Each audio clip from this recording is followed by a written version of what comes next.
The Meridian Empire had conquered 17 civilizations across 3 galactic arms before they encountered humanity. Their success had bred not just confidence, but arrogance. When their long-range sensors first detected Earth's radio signals, they dismissed the planet as yet another primitive world ripe for conquest. High Admiral Zeneval, Supreme Commander of the Meridian Expansion Fleet, didn't even bother to read the full cultural analysis report before ordering the invasion. The Meridians' first mistake was assuming technological advancement followed a linear path.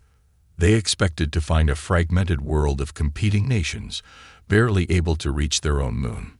Instead, they found a unified Earth defense coalition, formed not from political ideology, but from humanity's shared determination to reach the stars. Their second mistake was believing their quantum-based technology was insurmountable. The Meridians had spent millennia perfecting their gravitic drives and phase-shift weapons, creating an arsenal that had brought every other species to its knees within days. They expected Earth's primitive projectile weapons and chemical rockets to be equally ineffective. These humans still use combustion engines, Sub-Commander Telex reported during the pre-invasion briefing, his crystalline features reflecting the holographic display of Earth's military capabilities. Their most advanced weapons rely on nuclear fission, a technology we abandoned 8,000 cycles ago. High Admiral Zeneval's translucent appendages rippled with amusement. Then this should be brief. Prepare the standard subjugation protocol. The Meridian fleet emerged from quantum space on humanity's doorstep on what Earth calendars would mark as April 15, 2157. 500 ships, each larger than Earth's largest cities, arranged themselves in an intimidating display of power. Their message was simple: surrender or be destroyed. Earth's response came not from military commanders or political leaders, but from Dr. Sarah Chen, a quantum physicist who had spent the last decade studying gravitational anomalies in deep space. She stood before the United Earth Council, her voice steadied despite the weight of the moment. The Meridians believe they're seeing primitive technology because that's what we want them to see, she explained. While they were watching our radio signals, we were studying their quantum wake signatures. While they were counting our satellites, we were analyzing their shield frequencies. They think we're decades behind them, but we've been preparing for this moment since we first detected their probe ships 3 years ago. The council chamber erupted in murmurs as Dr. Chen unveiled humanity's true technological state. Hidden beneath the ocean floors and inside hollow mountains were quantum laboratories and gravitational research facilities. What the Meridians saw as primitive nuclear reactors were actually advanced power sources carefully disguised to appear less sophisticated than they were. Let them think we're primitive, General Marcus Santos added, his weathered face hard with determination. Let them think we're easy prey. They'll learn what humanity does to predators who threaten our home. The Meridians' third and fatal mistake was giving humanity time to respond. They expected panic, chaos, perhaps a few futile military strikes. Instead, they were met with apparent resignation. Earth's governments seemingly began the process of surrender, requesting 48 hours to coordinate their response. Those 48 hours changed the course of galactic history.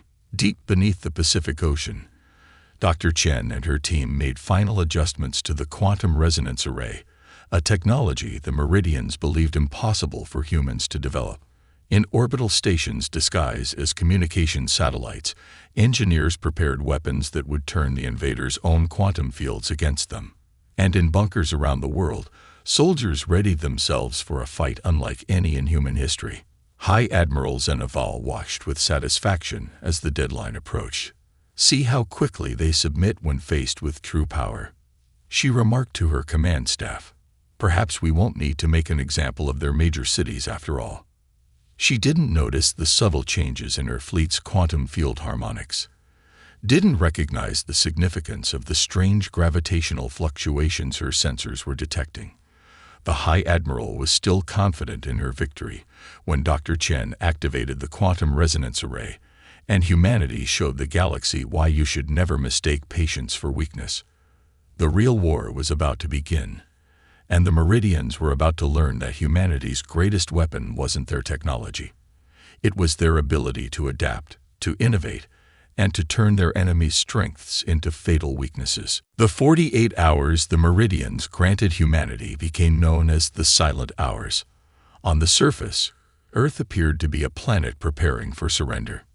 Military bases lowered their flags, spacecraft returned to their hangars, and world leaders made solemn speeches about accepting the inevitable.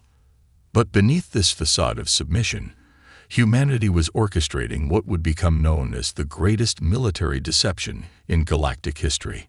In her underground quantum laboratory, Dr. Sarah Chen hadn't slept in 36 hours. Her team had finally perfected the quantum field synchronization that would turn the Meridian's own defensive systems into a weapon. The process was elegant in its simplicity. They weren't trying to break through the aliens' advanced shields. Instead, they would make the shields break themselves. It's like a wine glass shattering when exposed to its resonant frequency, she explained to General Santos during their secure quantum encrypted communication. Every system has a natural frequency. We've spent 3 years studying their quantum wake signatures. We know exactly how their shields vibrate. Across the globe, other pieces of humanity's response were falling into place. In the Atacama Desert, Dr. James O'Neill and his team of xenobiologists had finished their analysis of meridian biology, gathered from decades of subtle observation of their probe ships. The aliens' crystalline physiology, once thought to be their greatest strength, would prove to be a critical vulnerability. Their bodies are perfectly structured, Dr. O'Neill reported to the Defense Council. But perfect structures have perfect fracture points. We've developed sonic weapons that will exploit those crystalline patterns. They won't just disable their troops. They'll literally shatter their combat forms. Meanwhile, in orbital facilities hidden within seemingly defunct satellites, Commander Maya Patel supervised the final preparations of humanity's space-based countermeasures. The Meridian's quantum drives created distinctive distortions in spacetime, distortions that humanity had learned to predict and manipulate. They think their quantum technology is beyond our comprehension, Commander Patel noted as she reviewed the deployment plans. They never considered that we might understand it better than they do. Their ships create quantum bridges for faster-than-light travel. We're going to turn those bridges into traps. The Meridians remained oblivious to these preparations, their sensors detecting only what humanity wanted them to see.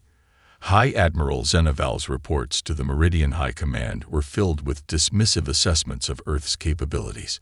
She described the unusual energy signatures they detected as desperate attempts at developing quantum technology, rather than the sophisticated masking systems they actually were. In the Meridian command ship, Sub-Commander Telix was the only one who noticed something odd about the humans' behavior. "They're too calm," he reported to Zeneval. "Every other species we've conquered showed signs of panic, attempted last-minute negotiations, or launched futile attacks. The humans are doing none of these things. Because they understand the futility of resistance," Zeneval replied, her crystalline form gleaming with pride. "They've seen our power and accepted their fate. This will be recorded as the most efficient conquest in Meridian history." But there were other signs, subtle warnings that the Meridians' arrogance prevented them from recognizing. Their long-range quantum sensors were experiencing increasingly frequent glitches. Communications between ships would occasionally delay by microseconds, delays that their engineers attributed to solar interference rather than human intervention. In the final hours before the deadline, Dr. Chen made one last check of the quantum resonance array. General Santos positioned his forces in seemingly defensive positions that would prove to be perfect offensive launch points.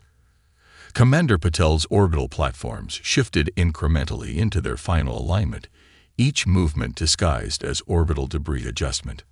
"Remember," Dr. Chen transmitted to all Earth defense posts, "we only get one chance at this.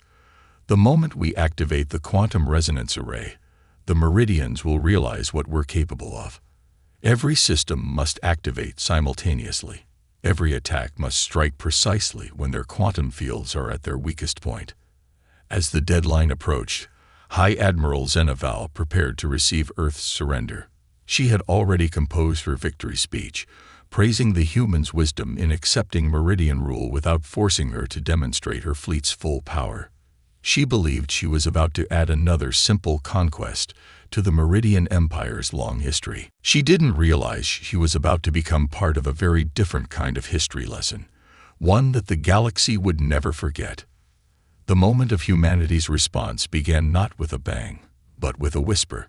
As the deadline for Earth's surrender approached, High Admiral Zenaval's flagship detected a minor fluctuation in its quantum field, something so subtle that the ship's automated systems dismissed it as background noise.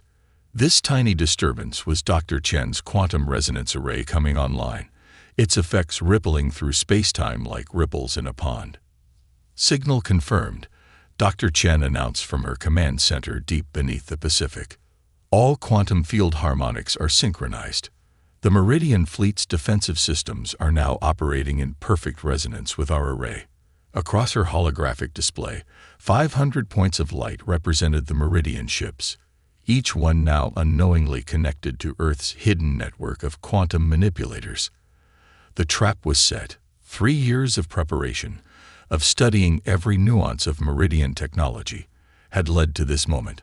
On the bridge of her flagship, Zenaval was growing impatient. "Open a channel to their global leadership," she commanded. "It's time to formalize their surrender and begin the integration process." Her crystalline form shifted colors with anticipation of another successful conquest. That's when everything changed. Commander Maya Patil gave the signal from her orbital command post. In an instant, every seemingly defunct satellite around Earth revealed its true nature. What the Meridians had dismissed as space debris transformed into a web of quantum field manipulators, each one precisely calibrated to interact with the resonance frequencies Dr. Chen had discovered. By all accounts, this shouldn't be possible, Dr. Chen transmitted to General Santos as she initiated the primary sequence. The Meridians believe quantum field manipulation requires millennia of technological development. They never considered that understanding the principles behind a technology might be more important than the traditional path to developing it.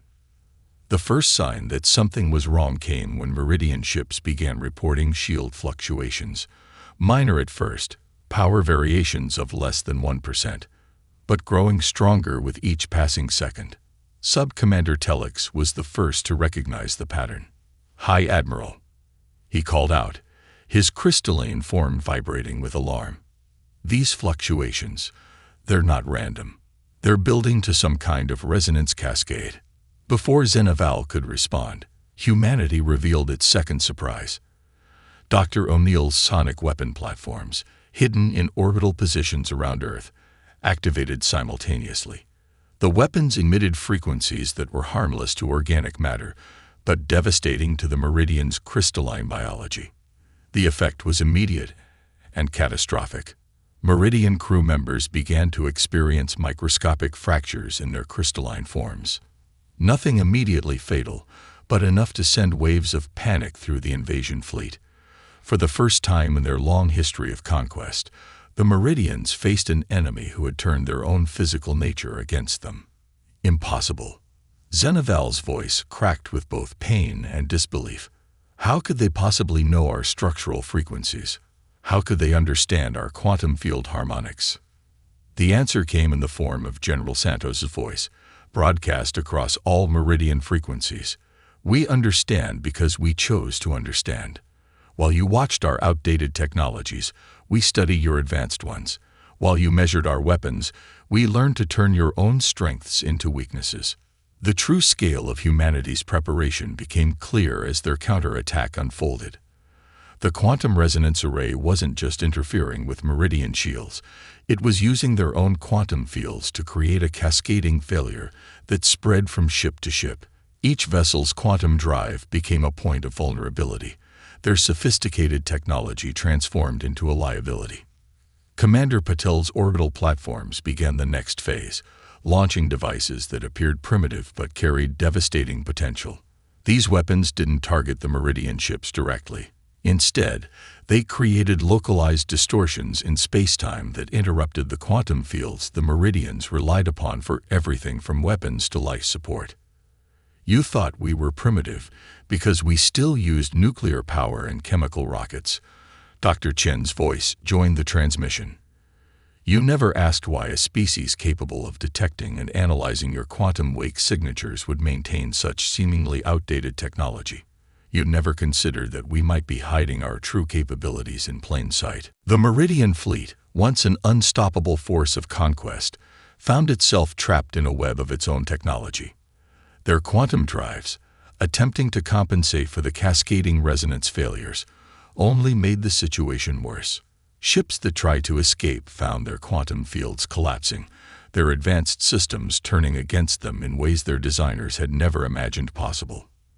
In the chaos of those moments, as humanity's true face was revealed, High Admiral Zeneval finally understood the greatest mistake the Meridian Empire had made.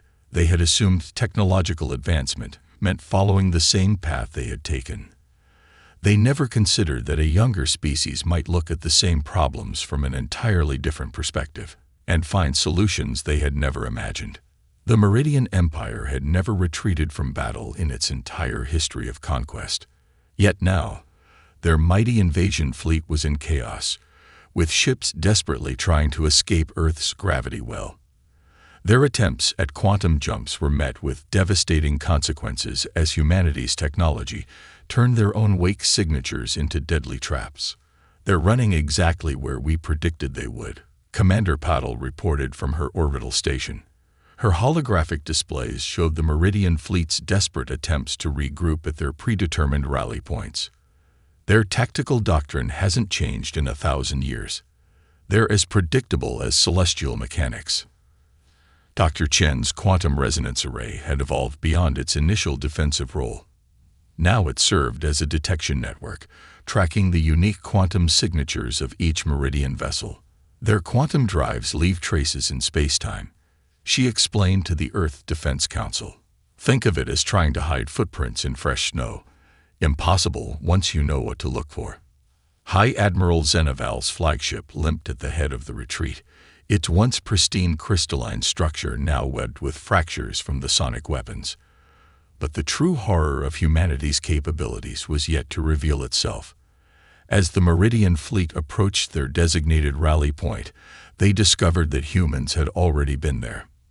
Multiple quantum field anomalies detected, Sub-Commander Telix reported, his voice distorted by the spreading fractures in his form. They've seeded the entire approach vector with quantum mines. But that's impossible. They couldn't have reached this sector before us. The truth was both simpler and more terrifying. Humanity hadn't needed to reach the rally points physically. Dr. Chen's team had developed a method of projecting quantum field disturbances across vast distances, using the Meridian's own FTL wake signatures as a transmission medium. Every escape route the Meridians might use had been turned into a potential trap weeks before the invasion began. General Santos coordinated the pursuit from Earth's new flagship, the EDS Prometheus, a vessel that had remained hidden beneath the Antarctic ice until this moment. The Meridians based their entire civilization on quantum field manipulation. He broadcast to Earth's combat fleet. They never considered what would happen if someone learned to disrupt those fields at their most fundamental level. The pursuit that followed would be studied in military academies across the galaxy for centuries to come. Humanity didn't just chase the Meridian fleet. They herded it. Every attempt at quantum jumping was met with precisely calculated field disruptions. Every try at conventional space travel was hampered by targeted gravitational distortions. You still don't understand what you're facing, Dr. Chen transmitted to the retreating fleet. We didn't just prepare to defend Earth. We prepared to ensure that no one would ever again mistake humanity for easy prey. Commander Patel's orbital platforms had been launched into deep space weeks before the invasion, disguised as routine satellite deployments. Now they activated, revealing themselves as a network of quantum field projectors that could turn entire sectors of space into dead zones for Meridian technology. The Meridian ships that survived the initial battle found themselves trapped in an ever-tightening net of human ingenuity. Their quantum drives, the pride of their civilization, became unreliable as human technology continued to adapt and learn from each encounter. The crystalline crews, their bodies already compromised by sonic attacks, faced increasing difficulties maintaining their coherent forms. In her failing flagship, High Admiral Zenaval watched her fleet's destruction with growing horror. The humans weren't just defeating them. They were systematically dismantling every advantage the Meridians had ever held. How? She demanded over the fleet's emergency channels. How could they have prepared so thoroughly for our specific weaknesses? The answer came from the Prometheus's quantum arrays, delivered in a transmission that cut through all Meridian encryption. Because you taught us everything we needed to know. Every probe ship you sent taught us about your quantum drives. Every communication signal showed us your encryption patterns. Every scan of our world revealed how you think and plan. You gave us the perfect template for your own defeat.